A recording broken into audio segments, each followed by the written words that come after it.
கர்த்தருடைய நாம் மையப்படுவதாக. மத்திய 5:9 சமாதானம் பண்ணுகிறவர்கள் பாக்கியவான்கள், அவர்கள் தேவனுடைய புத்திரர் எண்ணப்படுவார்கள் என்று சொல்லி பார்க்கிறோம். இன்றைக்கி சமாதானம் அப்படின்னு சொல்லி பார்த்தோன்னா, இன்றைக்கி உலகத்தில் யுத்தம் அநேக இடத்தில் நடந்து கொண்டிருக்கிறது. அந்த யுத்தம் நடக்கிறதுக்கு ஒரு காரியம் என்னென்னா, சமாதானம் இல்லாத ஒரு சூழ்நிலை.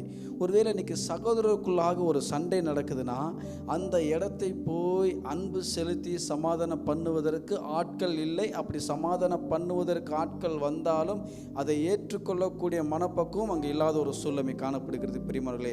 ஆனால் இயேசு கிறிஸ்து இதை அறிந்துதான் அவர் சொல்லியிருக்கிறார், சமாதானம் பண்ணுகிறவர்கள் பாக்கியவான்கள், அப்படிப்பட்டவர்கள் கடவுளுடைய பிள்ளையாக இருப்பாங்களாம், இயேசுவுடைய பிள்ளையாக இருப்பாங்களாம்.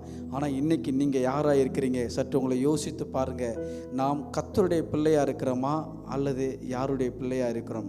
சமாதானம் பண்ண வேண்டிய சூழ்நிலைகளாக நம்ம கடந்து வந்திருக்கிறோம். அநேக இடங்களில் சமாதானத்தை பேசுவோம், சண்டை நடக்கிற இடத்துல சமாதானம் பண்ணுவோம். ஏதோ கடந்து போகிறவர்களாக இல்லாதபடிக்கு சமாதானம் பண்ணுகிறவர்களாக நம்ம இருப்போம்.